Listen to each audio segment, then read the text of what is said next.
జిల్లా చిలకలూరిపేటలో postal ballot నిర్వహణలో అధికారుల నిర్లక్ష్యం వల్ల 1219 మంది ఉద్యోగుల ఓట్లను ఎన్నికల కమిషన్ నిలిపివేసింది. పోస్టల్ బ్యాలెట్ బదులు ఈవీఎంలను వినియోగించే బ్యాలెట్స్ ను వినియోగించారని ఎన్నికల పరిశీలనకు గుర్తించారు. అయితే చిలకలూరిపేట నియోజకవర్గానికి సంబంధించి పోస్టల్ బ్యాలెట్ వినియోగానికి గణపవరం జిల్లా పరిషత్ స్కూల్లో ఫెసిలిటేషన్ సెంటర్ ను ఏర్పాటు చేశారు. ఆదివారం పీఓలు ఎంపీఓలకు పోలింగ్ నిర్వహించారు. మొత్తం 1219 మంది ఓటు హక్కును వినియోగించుకున్నారు.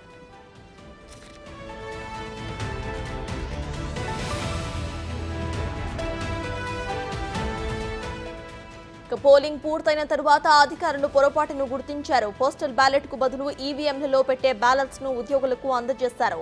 ఉద్యోగులు ఈ బ్యాలెట్లపై ఓటు వేశారు. ఓటింగ్ పూర్తయిన తరువాత గుర్తించిన అధికారులు ఈ విషయాన్ని ఉన్నతాధికారులకు తెలియజేశారు. ఈ అంశంపై టీడీపీ నాయకులు కూడా ఈసీకి ఫిర్యాదు చేశారు. రీపోలింగ్ నిర్వహించాలని కోరారు. అంతేకాకుండా బాధ్యులపై చర్యలు కూడా తీసుకోవాలని కోరారు. ఈసీ కూడా రీపోలింగ్ కు ఆదేశించింది. నిన్న జరిగిన పోలింగ్ ఓట్లు లెక్కించవద్దని తేల్చి చెప్పింది.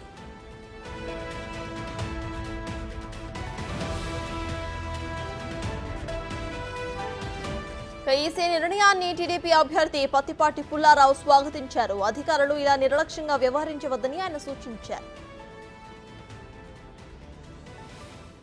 కర్నూలు నుంచి వచ్చినటువంటి ఈవీఎం పోలింగ్ ఏదైతే ఉందో బ్యాలెట్ ఈవీఎం బ్యాలెట్స్ అంటే ఒక్కొక్క ఈవీఎంకి 20 బ్యాలెట్స్ పంపిస్తారు. సుమారు 5300 ఈవీఎం బ్యాలెట్స్ వచ్చినాయి కర్నూలు నుంచి.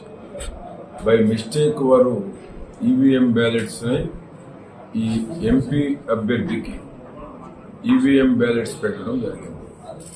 దాని మీద మాకు సమాచారం తెలియగానే ఆర్ఓ గారితో కలెక్టర్ గారితో election commission state election commission తోటి మా కేంద్ర కార్యాలయానికి సమాచారం పంపించి వెంటనే క్లారిఫికేషన్ తీసుకోవడం జరిగింది. ఎమ్మెల్యే పోస్టల్ బ్యాలెటా ఎంపీ పోస్టల్ బ్యాలెట్ అనేటువంటిది కూడా కొంత టైం కన్ఫ్యూజన్ కూడా జరిగింది. ఫైనల్గా కలెక్టర్ గారు ఆర్ఓ గారు పూర్తి సమాచారం తెప్పించుకున్న తర్వాత ఎంపీకి సంబంధించినటువంటి పోస్టల్ బ్యాలెట్లోనే ఈ తప్పిదాలు జరిగినట్టు వాళ్ళు కూడా గుర్తించి వాళ్ళు కూడా ఎలక్షన్ కమిషన్ లెటర్ రాసి వాళ్ళు మళ్ళా సెంట్రల్ ఎలక్షన్ కమిషన్ కూడా లెటర్ రాసిన తర్వాత ఒక క్లారిటీ ఇవ్వటం జరిగింది. ఏది ఏమైనా మళ్ళా 1219 ఓట్లు నిన్న పోలింగ్ జరగటం, తిరిగి మరలా 1219 మంది వచ్చి 8, 9 తేదీల్లో ఆ 2 రోజుల్లో తిరిగి మరలా పోస్టల్ బ్యాలెట్కి వినియోగించుకోవాలని ఆదేశాలు ఇవ్వటం జరిగింది. లెటర్ కూడా అధికారికంగా కూడా ఇష్యూ చేశారు. పోస్టల్ బ్యాలెట్ కి వాడే పేపర్స్ ను బదులుగా ఈవీఎంలకు వాడే పేపర్స్ లో పోలింగ్ జరిగినందున మళ్లీ రీపోలింగ్ చేయాలంటూ కూడా ఈసీ ఆదేశాలు జారీ చేసింది. చిలుకలూరుపేటలో ఇదే విషయంపై పూర్తి డీటెయిల్స్ మా ప్రతినిధి శివ అందిస్తారు. శివ, చెప్పండి, ప్రెసెంట్ అక్కడ అధికారులు ఏమంటున్నారు? అయితే ఈ తప్పిదం జరగడానికి గల కారణాలేంటి? మొత్తం మీద చూసుకుంటే చిలకలూరుపేటలో 1219 బ్యాలెట్ పోస్టల్ బ్యాలెట్ ఓట్లకు సంబంధించి కూడా ఈవీఎం పేపర్లు అంటే ఏదైతే సాధారణమైన ఎన్నికల పేపర్లలో ఎన్నికలు జరిగినాయి, పూర్తి స్థాయిలో అధికారుల నిర్లక్ష్యం మూలంగానే ఈ సంఘటన జరిగిందని చెప్పి కూడా ఎన్నికల సంఘం భావించింది. అయితే దాదాపుగా నిన్న మొన్న 2 రోజుల పాటు రాష్ట్ర వ్యాప్తంగా పోస్టల్ బ్యాలెట్ ఎన్నికలు జరుగుతున్నాయి. ఈ రోజు కూడా జరుగుతూ ఉంది. ఈ ఎన్నికలు జరుగుతున్న నేపథ్యంలో కూడా అధికారులు ఎవరైతే అక్కడ ఆ పేపర్స్ తీసుకొచ్చారో వారు పూర్తి స్థాయిలో నిర్లక్ష్యంగా తీసుకురావడం మూలంగానే ఈ సంఘటన జరిగిందని చెప్పి కూడా అధికారులు భావించారు. ఇప్పటికే దీనికి సంబంధించి కూడా పలువురు ఎవరైతే ఉన్నారో వారిపై కూడా చర్యలు తీసుకునేందుకు ఎన్నికల సంఘం సిద్ధమవుతున్నట్లు కూడా తెలుస్తా ఉంది. తెలుగుదేశం పార్టీ ఇచ్చిన ఫిర్యాదు మేరకు వెంటనే రాష్ట్ర ఎన్నికల సంఘం విచారణ చేపట్టింది. విచారణ చేపట్టిన తర్వాత దీంట్లో పొరపాటు జరిగిందని చెప్పి కూడా ఎన్నికల సంఘం కూడా అభిప్రాయం వ్యక్తం చేసింది.